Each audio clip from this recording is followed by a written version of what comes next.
Hello friends, welcome back to my channel Kritik stories. आज मैं आपको बताने वाली हूँ कि अमावस्या और पूर्णिमा में क्या अंतर है और ज्योतिष शास्त्र में पूर्णिमा और अमावस्या का क्या महत्व बताया गया है। वीडियो को पूरा ज़रूर देखिएगा। चलिए बताते हैं। ज्योतिष शास्त्र में पूर्णिमा और अमावस्या का अलग अलग महत्व बताया गया है। हिंदू नववर्ष में अमावस्या और पूर्णिमा दोनों का ही अलग महत्व है और दोनों हिंदू कैलेंडर के अलग अलग पक्ष से जुड़े हैं। शुक्ल पक्ष के 15वें दिन पूर्णिमा होती है तो उसके बाद कृष्ण पक्ष की शुरुआत होती है और इसमें ठीक 15वें दिन अमावस्या होती है।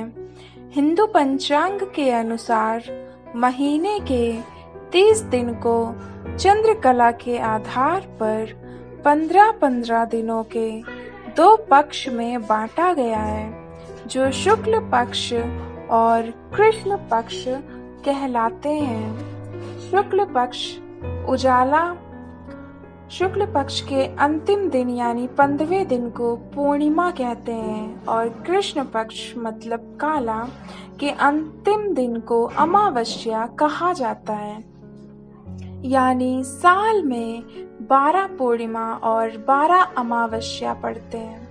शुक्ल पक्ष की पूर्णिमा के बाद हिंदू कैलेंडर का महीना बदल जाता है।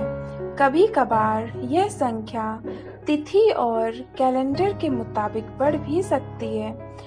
पूर्णिमा और अमावस्या के बीच मूल अंतर यह है कि पूर्णिमा को शुभ माना जाता है जबकि अमावस्या को अशुभ माना जाता है। पूर्णिमा पर ध्यान, पूजा पाठ करने की सलाह दी जाती है जबकि अमावस्या को तंत्र मंत्र के लिए बेहतर रात माना जाता है क्योंकि इस दिन आसुरी शक्तियां प्रबल होती हैं। पूर्णिमा और अमावस्या दोनों अलग अलग पक्ष में आते हैं। शुक्ल पक्ष के 15वें दिन पूर्णिमा होती है और इसके बाद हिंदू कैलेंडर का महीना बदल जाता है। दूसरी तरफ कृष्ण पक्ष की अंतिम यानी 15वीं तिथि अमावस्या के रूप में जानी जाती है। वर्ष में 12 पूर्णिमा और 12 अमावस्या होती हैं। सभी का अलग अलग महत्व है। एक साल में 12 पूर्णिमा और 12 अमावस्या होती हैं। हर महीने में एक पूर्णिमा और एक अमावस्या होती है। पूर्णिमा में चंद्रमा का उदय होता है तो अमावस्या में अस्त होता है, यानी इस दिन चांद नहीं दिखाई देता है। पूर्णिमा वह दिन होता है जब देश में कई महत्वपूर्ण त्योहार मनाए जाते हैं, जैसे गुरु पूर्णिमा, कार्तिक पूर्णिमा, बुद्ध पूर्णिमा आदि। बहुत से लोग इस पवित्र दिन पर पूर्णिमा व्रत रखते हैं और साथ ही सूर्योदय से पहले पवित्र नदी गंगा में स्नान करते हैं। पूर्णिमा भी किसी भी कार्य, व्यवसाय आदि को शुरू करने के लिए पूर्णिमा के दिन को बहुत शुभ माना जाता है। शुक्ल पक्ष में पूर्णिमा होती है जो कार्यों और उपासना के लिए उत्तम मानी जाती है। दूसरी तरफ कृष्ण पक्ष, जिसे काला पक्ष भी कहते हैं, और किसी भी को करने से बचने की सलाह दी जाती है। ज्योतिष में चंद्र को मन का देवता कहा गया है क्योंकि शास्त्रों के मुताबिक चंद्रमा को मन का मालिक माना जाता है जो उसे नियंत्रित करता है। अमावस्या के दिन चंद्रमा दिखाई नहीं देता। अमावस्या के दिन सूर्य और चंद्रमा एक राशि में होते हैं। चंद्रमा इस समय अस्त होता है क्योंकि यह कृष्ण पक्ष में आता है, इसलिए अमावस्या को काली रात भी कहते हैं। शुभ कार्यों को करने से इसमें बचना चाहिए और उसकी शुरुआत नहीं करनी चाहिए नए कार्यों की। इस दौरान लोकतांत्रिक क्रियाएं भी करते हैं। पितरों की पूजा के लिए भी अमावस्या को उत्तम माना गया है।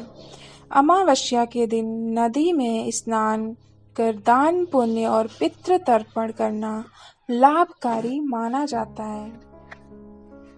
अमावस्या मान्यता है, अमावस्या तिथि को व्यक्ति को बुरे कर्म और नकारात्मक विचारों से भी दूर रहना चाहिए और शुभ कार्यों को करने से बचना चाहिए। ज्योतिषों के मुताबिक अमावस्या के दिन कोई भी नया काम शुरू नहीं करना चाहिए। साथ ही इस दिन मांसाहारी भोजन नहीं करना चाहिए क्योंकि अमावस्या के दिन शरीर के पाचन शक्तियां कमजोर होती हैं। पूर्णिमा शुभ तत्वों और गुणों से युक्त होती है।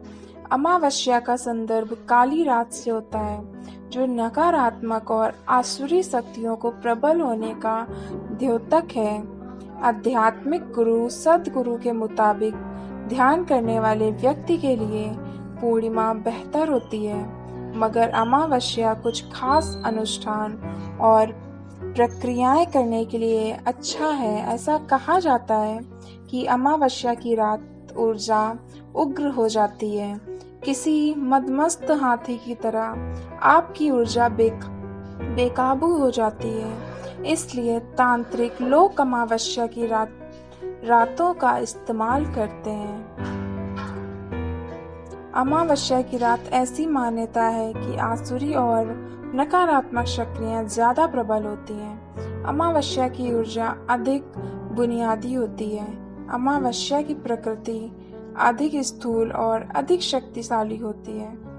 पूर्णिमा की रातों में सौम्यता का गुण होता है। पूर्णिमा की प्रकृति सूक्ष्म होती है, जो शीतलता और सौम्यता का प्रतीक है। तो इस तरह थी अमावस्या और पूर्णिमा की कहानी। अगर आपको भी ये स्टोरी अच्छी लगी हो तो वीडियो को लाइक और शेयर जरूर कीजिए। आपसे फिर मिलते हैं नेक्स्ट वीडियो में, तब तक के लिए धन्यवाद। जय हिंद।